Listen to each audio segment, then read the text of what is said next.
Hello, everybody, and welcome back to the HerStoryTV and the HerStory podcast. This is Getrude Matshe here in beautiful Melbourne, Australia. And today I am graced with the presence of yet another fascinating health practitioner coming to us all the way from the United States. Welcome, welcome, welcome to our tribe. Please tell everybody your full name, where you're based, how old you are, and share your story with us today.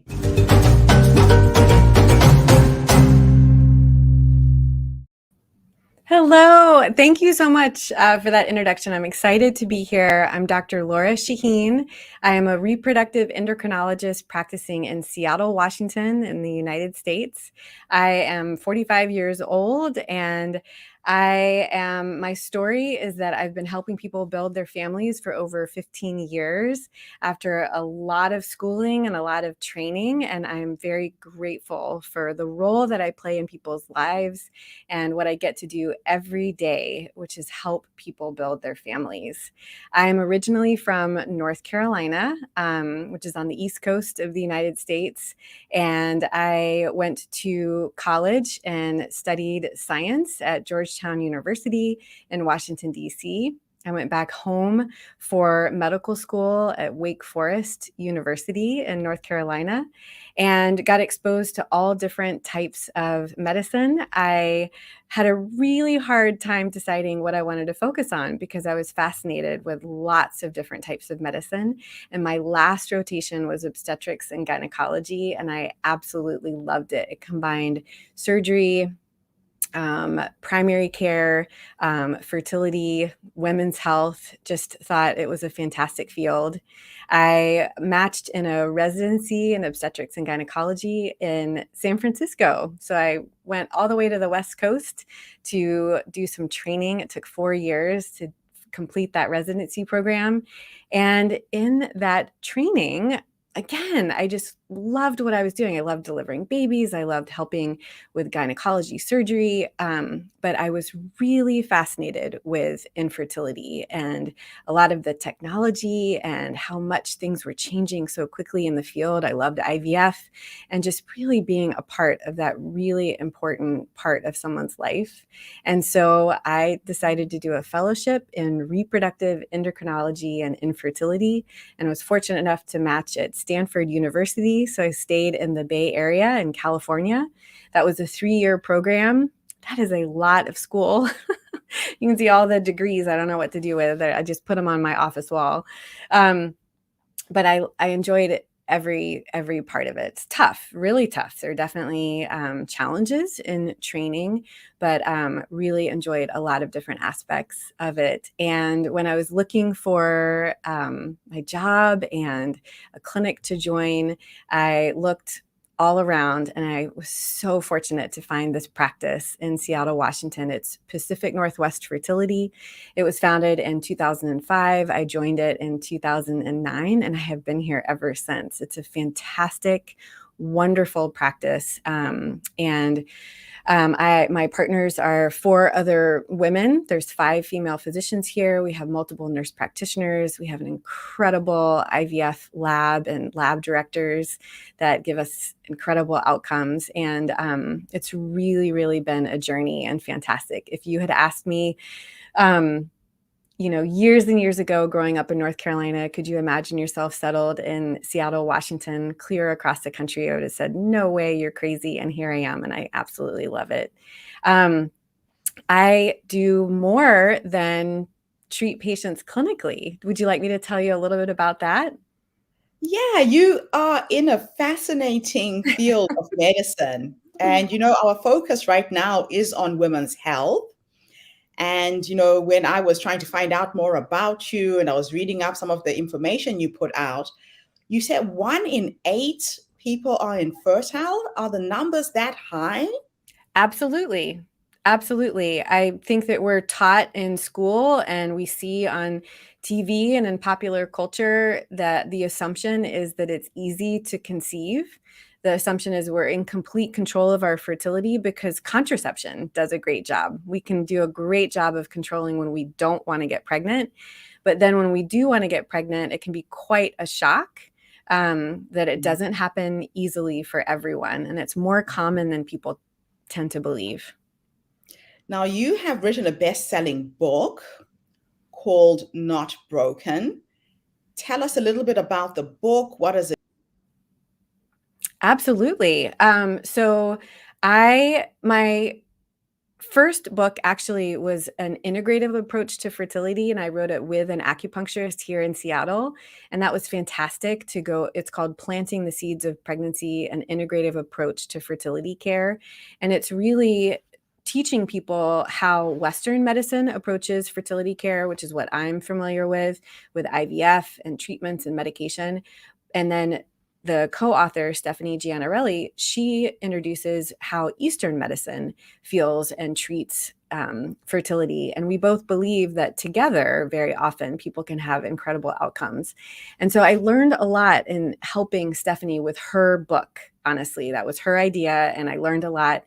And I had trained and focused on early miscarriage, first trimester miscarriage, and recurrent miscarriage in my training at Stanford. Because when I was at Stanford, my mentor, Dr. Ruth Lottie, opened one of the very few centers for recurrent miscarriage in the country at that time. And so I learned a lot being in the right place at the right time, and started seeing a lot of recurrent miscarriage patients in my own practice. And I realized very quickly, you can only retain so much information when you have that visit with a doctor. You know, it's even if it's a half hour, it's an hour together, you can get some information, but you just can't retain it all. And I was searching for a book that I could give my patients to sort of talk about, okay, these are the tests that we're doing, and this is why we're doing the tests, and these are the treatment options, and this is what to do if this test is abnormal. And I just wanted to give people that information so that they could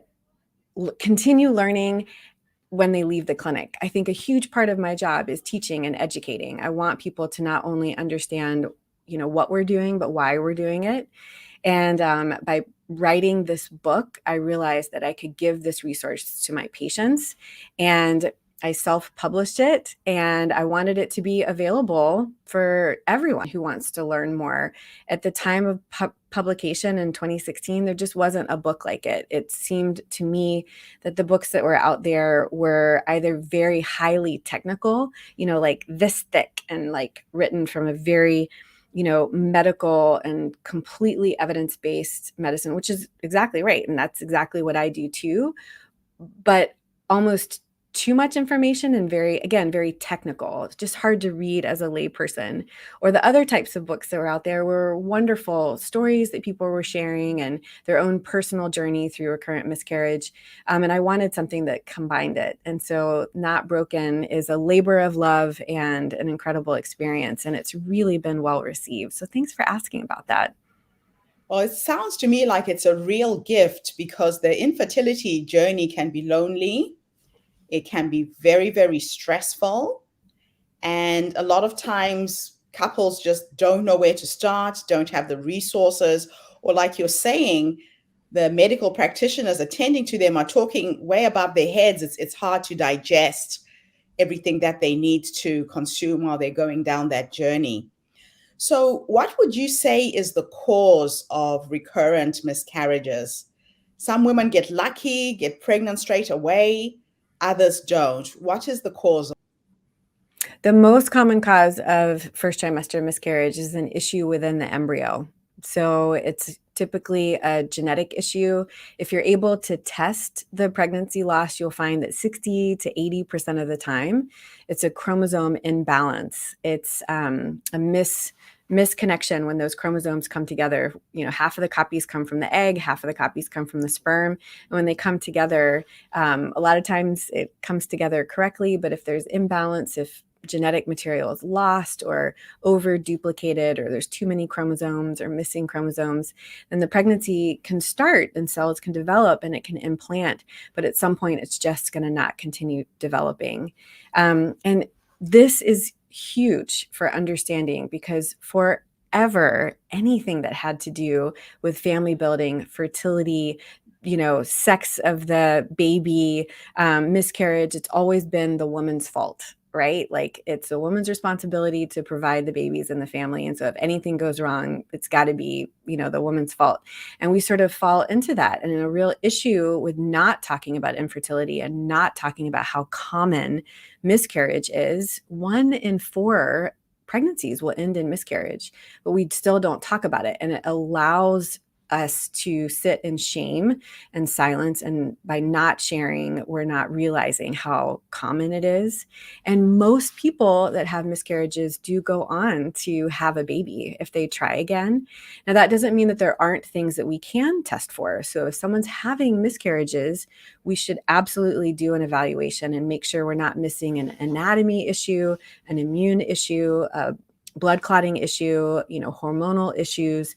We don't want to assume, we want to make sure and do that testing, but it's important before you do the testing to really be honest with the person and say, listen, we're testing you as the people that are getting pregnant. And so it's most likely that we're not going to find an answer because the most likely issue is something within the embryo. So again, we need to do the testing and not make assumptions, but it's really important to realize that very often we don't find a perfect answer when we do the evaluation. You brought up a really important point. The weight and the responsibility of getting pregnant normally falls on the woman. I know that research is showing that men's sperm count is getting lower and lower now. What is the cause of that? Tell us a little bit about the man's responsibility in bringing this baby into the Absolutely. Men are half of the genetic equation. And if genetics are so important for a healthy pregnancy and live birth, they have to have a huge part of this contribution. And if you do testing, a semen analysis and male fertility testing, you will find that male factor is a part of the issue 30-40% of the time. It may not be the sole issue, but it's just, you can't say, oh, it's always the woman's fault because that's the person that's getting pregnant. And there is information and data that sperm counts are dropping. There's a wonderful book by Dr. Swan called Countdown that just came out this year. And she was talking a lot about research that she's done, really looking at lowering sperm counts. Everybody has different theories about what's happening, but her hypothesis is truly some of the endocrine disruptors that we've been exposed to in the last few generations, things in plastics and a lot of products that we're using.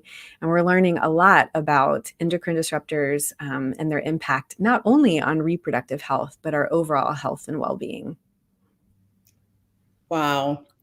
Now, I used to be married to a gynecologist and I got to learn a lot from him. Tell us a little bit about the infertility solutions that are available. I remember my ex-husband mentioning ICSI, that you didn't actually need a sperm to create a human being. Let's go into some of those. I love it. Well, we still need sperm. There are people that are trying to see if you can create sperm from skin cells and really incredible, experiments that are going on out there. But right now we still need eggs and we still need sperm. Fertility testing and treatment really boils down to, it starts with the evaluation. So if someone is not getting pregnant, you should test both people that are trying to get pregnant. So make sure that the basics are there. Make sure that we have eggs, that someone's ovulating. Make sure that the anatomy is okay, that the uterus doesn't have any issues that would impact implantation. Make sure the fallopian tubes are open, because people could have blocked fallopian tubes and still be having periods and have no symptoms, but those egg and sperm, they can't find each other. You should make sure that, hormone testing is okay, and think about preconception testing. And you have to do a semen analysis. I know there's a lot of resistance sometimes in couples or men. It's kind of awkward. People are nervous about doing it. They sort of say, hey, I don't have any symptoms. My performance is fine, or I've had a kid in the past. But you should absolutely do a semen analysis as part of that evaluation. And sometimes if all the test is reassuring, sometimes people just continue to try naturally. But if you're going to do fertility treatment, it falls into really two basic categories: low tech and high tech. And so low tech fertility treatment, I think of medications to help pull forward the best eggs or help people ovulate on a regular basis, timing of intercourse, doing an intrauterine insemination, I think of as low tech, where you wash the sperm outside of the body and then gently place sperm past the cervix into the uterine cavity near the time of ovulation to improve the chances of conception. And so I think of those interventions as low tech because the majority of everything that's happening is happening inside the body. Another bucket of fertility treatment is more high tech, and you think about IVF or in vitro fertilization. And so that name comes from the egg and sperm are fertilizing outside of the body. In vitro means outside of the body or in the lab. So you get the eggs out of the body, you collect sperm, fertilize in the lab. You brought up ICSI. That stands for intracytoplasmic sperm injection. And that is one option for helping the eggs and sperm fertilize. Sometimes one of the reasons that people are not getting pregnant is that the eggs and sperm are just not making that connection. And so in ICSI, you can actually place one sperm into the egg and improve the chances of fertilization. Part of IVF can be genetic screening of embryos. It's an embryo selection tool to decrease the risk of miscarriage and increase the chances of success with a single embryo transfer. There is, hi, can I call you back, please? Oh, okay. Thank you. Oh, sorry about that. You think about genetic screening of embryos as an option. And then when you do IVF, another option, of course, is conceiving in a different way, whether it's donor egg or donor sperm, or sometimes even people use donated embryos. So there's so many different ways to build a family, and you can use fertility treatment. Now, compatibility issues. I've had friends who have tried for years to have a baby. They then go through a divorce, they meet somebody else, and then they have a baby. What happens when people are not compatible? Sure. I could see how people would make assumptions that must be a compatibility issue. There's really no way to test for that or prove that. And there's no way to know if that was an issue or if there was some other issue that came up with the couple. There's not really a test for that or a way to prove that two people can absolutely not have a baby together. And so it's not really something that we can test for or really, really prove. Does that make sense? Yeah, that makes sense. Yeah. Wow. So, my last question for you, I know that you are passionate about self-care. People go through so much stress when they're going down this journey. Give us some tips, some nuggets of wisdom on how people can really focus on taking care of themselves when they are going through this. Absolutely. I think that mental health and emotional wellness are as important as some of the treatments that I can offer with medication and procedures. There is an absolute connection between fertility and stress. It's a chicken or an egg. You can't prove that stress causes infertility.